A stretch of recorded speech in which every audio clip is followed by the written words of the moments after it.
যাদের নামাজ পড়ার সময় দুনিয়াবি চিন্তা মনে আসে বা নামাজে অমনোযোগী তৈরি হয়, তারা ভিডিওটি শেষ পর্যন্ত দেখার অনুরোধ রইল। হযরত আলী রাদিয়াল্লাহু তাআলা আনহুর কাছে একজন ব্যক্তি এসেছে। তখন লোকটা বলল, হুজুর, আমার নামাজে মন বসে না। নামাজে দাঁড়ালে আমার দুনিয়াবি নানা চিন্তা আসে। হুজুর, আমার এই নামাজ কি আল্লাহ তাআলা কবুল করবেন? তখন হযরত আলী রাদিয়াল্লাহু তাআলা আনহা বলেছেন, না, তোমার নামাজ কবুল হবে না। তখন লোকটা মনে অনেক কষ্ট নিয়ে চলে যাচ্ছেন।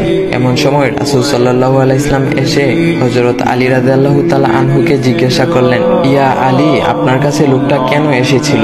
এসে দেখি মন খারাপ করে চলে গেল। কেন, কি হয়েছে আমাকে বলুন। তখন আলী রাদিয়াল্লাহু তাআলা আনহু বলেন, তিনি আমার কাছে জানতে এসেছেন যে নামাজে দুনিয়াবি চিন্তা আসলে নামাজ হবে কিনা। আমি বলেছি, না, তোমার নামাজ কবুল হবে না।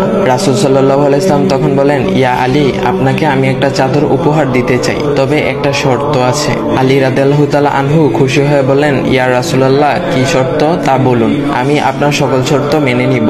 বুঝতেই তো পারছেন রাসূল সাল্লাল্লাহু আলাইহি ওয়াসাল্লামের চাদর বলে কথা। তখন রাসূল সাল্লাল্লাহু আলাইহি ওয়াসাল্লাম বললেন, ইয়া আলী, আপনি যদি এই মুহূর্তে 2 রাকাত নামাজ একনিষ্ঠভাবে পড়তে পারেন দুনিয়াবি সকল চিন্তা দূর করে, তাহলে আমি আপনাকে সেই চাদরটি উপহার দেব।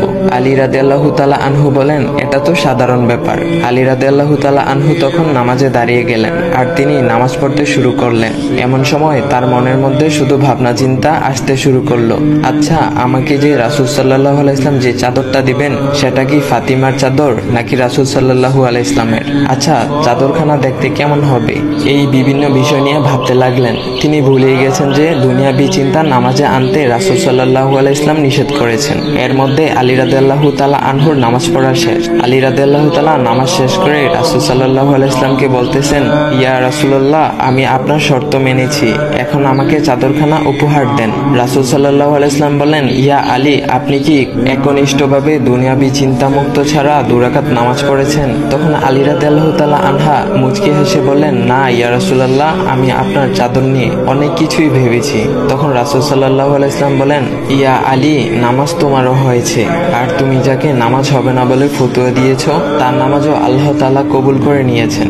শোনো আলী, দুনিয়াবি চিন্তা দ্বারা নামাজ বাতিল হয় না, নামাজ মহান আল্লাহ তাআলা কবুল করে নেন। সকল ফরজ নিয়ম কানুন মেনে নামাজ পড়লে নামাজ হবে ইনশাআল্লাহ। তবে আমাদের সকলের উচিত নামাজ আদায় করার সময় একমাত্র আল্লাহকে স্মরণ করে নামাজ আদায় করা। নামাজে দাঁড়ালে দুনিয়াবি চিন্তা মাথায় আসে, এটা শয়তানের একটা ফাঁদ।